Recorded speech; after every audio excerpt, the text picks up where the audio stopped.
How's it going? Mike here, and this week's review is a fever dream of a game, Chulip. Every now and then, I come across a game so bizarre and so abstract that it's difficult to put into words. I mean, how do I even begin to describe a game where the central mechanic is to kiss as many random strangers as possible to build your reputation and popularity so you can win over the girl of your dreams? And by strangers, I mean a woman who's part onion, a guy with a rocket strapped to his head, a literal Spider-Man, and a lion statue that operates a bathhouse. The world of Chulip is both surreal and confusing, leading the player to question his or her own reality outside of the game. During my time with it, I pondered things like, why am I playing this? Will anyone remember me hundreds of years after I die? Is gasoline good to drink? Why didn't Nintendo release Virtual Boy games on the 3DS? 3D was right there! And where did I leave my cell phone? I couldn't tell if I was having an existential crisis at times playing this or if I was just bored, but that's not to say this game is all bad or that it doesn't have some redeeming qualities. Join me as I take a look at one of the least talked about games from the PlayStation 2 era that is oozing with charm but frustrating to play. Let's get to it. A lot of what makes Chulip so quirky stems from its Japanese origins, starting with the title. Chulip is a play on words taken from the onomatopoeia for the Japanese sound for a kiss, and the English word lip. It's the melding of these two worlds that make Chulip feel like such a fever dream. The game takes place in a distinctly rural Japanese town filled with eccentric characters, while the English text often brought a smile to my face due to the odd word choices, absurd dialogue, and some things I'm assuming just got lost in translation. The official title is styled Chu, heart, lip on the game box, leading me to mistake the heart for a V upon a quick first glance and thinking it was pronounced Chuvlip. What a weird name, I thought, not having any clue how that was the least weird thing about this game. It was developed by Punchline, a now defunct studio that was founded by Yoshiro Kimura, the man who now heads Onion Games, responsible for the excellent port of Moon Remix RPG Adventure for the Nintendo Switch. Punchline only released one other game, also during the PS2 era, Rule of Rose, but that's an entirely different game worthy of its own video. I have thoughts. The game was published by Victor Interactive Software in Japan in 2002 and Natsumi in North America in 2007 as a GameStop exclusive. Now, it's probably no surprise to you then that this game did not sell well in North America and is often overlooked in the staggering amount of PS2 titles that came out during the 6th generation of game consoles.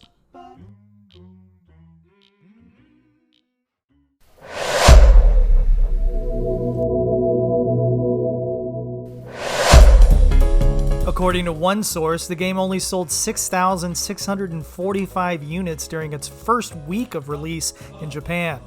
Despite the abysmal sales, Chulip has been re-released a few times, including twice in Japan and as a PS2 Classic digital download on the PlayStation Network. That's how I captured footage for this video.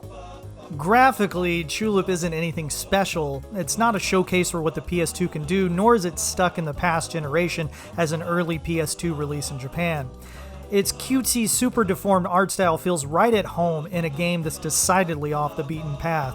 But where games like Katamari Damacy and Earthbound succeed in presenting both a quirky and endearing game world combined with engaging gameplay, Chulip falls short in the latter category.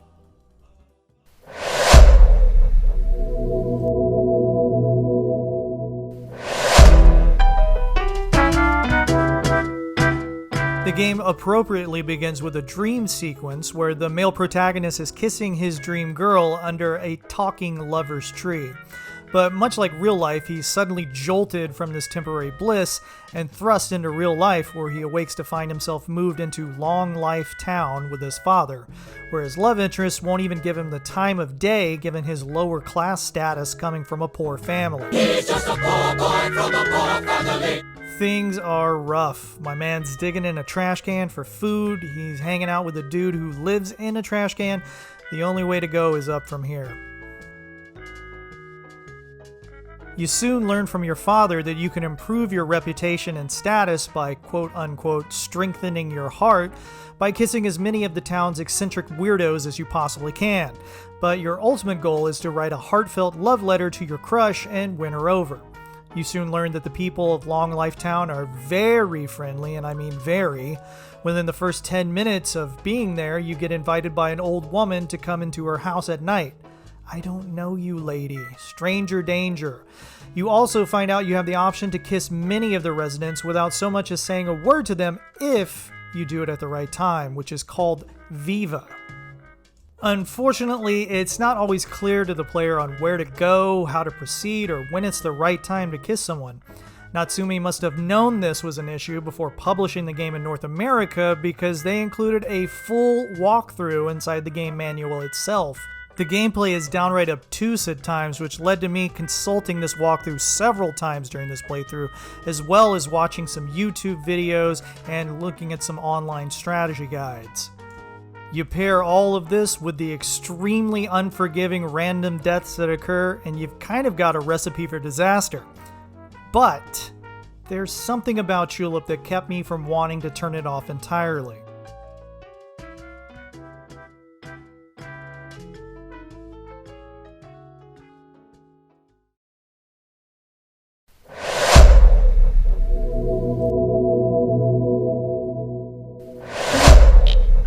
Once you get your bearings and you start to explore the world, you'll find that Long Life Town is brimming with personality, although some of it is quite literally under the surface. Beneath the town, many denizens live in apartments only accessible through small holes in the ground. To make matters worse, the game operates on a 24-hour clock cycle, and these characters only come out at specific times of day. Though there are clues to when this happens to a new player, these seemingly random and brief windows when they are available are hard to parse out from the clues you're given. As I mentioned before, there are walkthroughs you can find online for this game, and believe me, you will need to consult them if you want to make any progress into where you need to be going and when you need to be there. But for those players who want a pure experience, prepare to do a fair amount of trial and error gameplay. If there was one word that I would use to sum up this entire gameplay experience, it's wait. You will spend so much time in this game just waiting for the opportunity to do anything that your mind will start to drift. It's in these moments where many will choose to just walk away from Chulip entirely.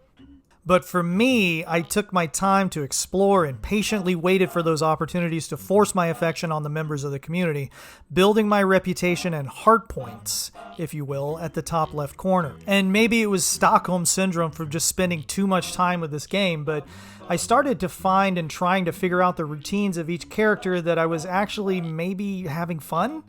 Learning more about them and the world they inhabit each day that went by felt like warming up to a good book. It's just also charming, despite the game design being kind of awful and built around wasting your time. It's all just so weird and delightful that I would often play for hours at a time each time I turned on my PS3. That's not to say that I was able to just outright ignore all of the game design choices as I kept playing. Certain actions in the game will trigger an instant game over if you don't heed a warning, but sometimes there's not even a warning, you just die. That can be really frustrating if you haven't saved your game in a while. You can return to your house at any time and tell your father you're going to bed, even in the middle of the day. Doing so will allow you to level up your heart points so you can survive more unexpected attacks and absorb damage when you need to.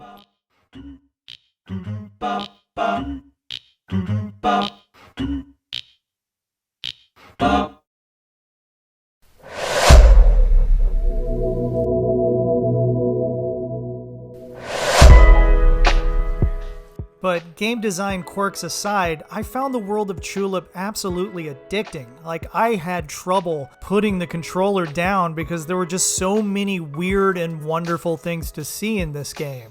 Once you progress enough in the story and a rock is removed from the train tracks, you gain the ability to purchase tickets to a few new areas: the Worldly Desire Temple, Scarecrow Field, and Funnybone City.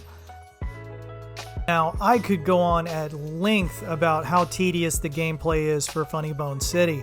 It requires several trips back and forth just to unlock everything. This includes a main quest which sees you cheat your way to the top of a corporation and even make contact with aliens. There are so many quirky things about this game that I just love. Here are a few that I wanted to highlight.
At its core, Chulip is a game about finding the beauty in mundanity if you're willing to look for it. It's a game about solving adult problems and finding redemption through helping others achieve their goals. It's a game that offers commentary on class, love, and upward mobility, and how modern society perceives excessive promiscuity as a positive trait through the player being specifically rewarded for that behavior. But the tedious gameplay erects such a large roadblock to progression that many players will simply bow out before exploring any of the complex themes that Chulip attempts to touch upon. It's such a beautiful exercise in frustration. The best advice that I can give to anyone who is interested in trying out Chulip for the first time is to take your time. Embrace the monotony that's baked in as part of the experience and put on a YouTube video in the background, because you will certainly need something else to turn your attention to when you inevitably hit a wall, or you're waiting for an underground citizen to emerge, or you simply miss your ride to the next destination. If you do that, you may be inclined to follow Chulip through to its conclusion and experience a truly unique game that only comes around every now and then. Thanks so much for watching.